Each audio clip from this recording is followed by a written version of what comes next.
For as long as I can remember, my mom hated me. She slipped me sleeping pills when I was 3. At 5, she tried pesticide, but I was tough to kill. By 7, I'd already learned to fight back. If she wouldn't feed me, I'd flip the table so nobody got to eat. If she beat me to the ground, I'd go after her precious son the same way, leave him bruised and crying. That's how things went until I turned 12. Everything changed when my baby sister was born. I was awkwardly trying to help change her diaper when mom suddenly slammed me against the wall. Her eyes were full of disgust and fear. What were you trying to do to my daughter? I knew it. You're just like that monster of a father. Why didn't you die with him? I held my throbbing head. For the first time, I didn't fight back. I believed her. My whole existence was a mistake. I never should have been born. By the time I limped to Granny's place, it was already dark. She saw how messed up I was, but didn't seem surprised. She grabbed her first aid kit and patched me up like always, then made me a plate of carbonara. Usually I'd eat while swearing I'd get her back tomorrow, but this time I just stared at the food and asked quietly, "Granny, I'm not actually Dad's kid, am I?" She didn't answer, but the disgust that flickered in her eyes told me everything. She stood up abruptly and started wiping the table over and over, right where the first aid kit had been. That's when it hit me. My blood was something they all wanted to stay away from.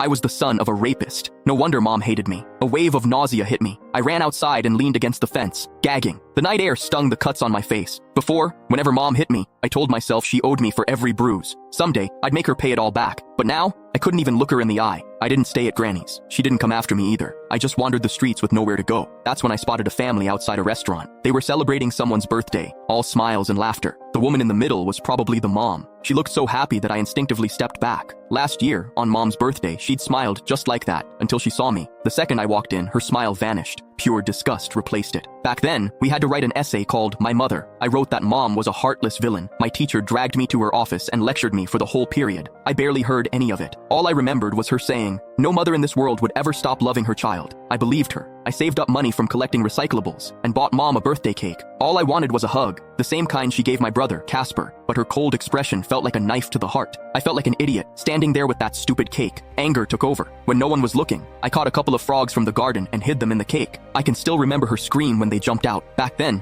I felt a twisted satisfaction. I thought she didn't deserve to be a mother. I thought she had it coming. But now I knew the truth. I was the one who didn't deserve anything. Just existing had hurt her. As I watched that mom smiling through the restaurant window, I made up my mind. This year, for mom's birthday, I'd give her a present she'd actually be happy with, one that would set her free for good. I decided to die. Once that thought took hold, my steps felt lighter. I even started planning how to do it without causing trouble. Something clean, with no mess left behind. But before I could go through with it, a patrol officer spotted me and brought me home. Mom answered the door. As it shut behind us, I stared at the floor, unable to meet her eyes. Her voice cut through the air like ice. "Why didn't you just die out there?" I almost snapped back, but I bit my tongue. Still, I couldn't stop myself from asking, "What would you do if I really did die? Would she feel even a little sad? If you've got the guts, go ahead. I'd throw a party." She walked straight into my sibling's room and shut the door. I stood frozen in the living room. After a long time, I wiped my face. Click the link in my bio to get the full story for free.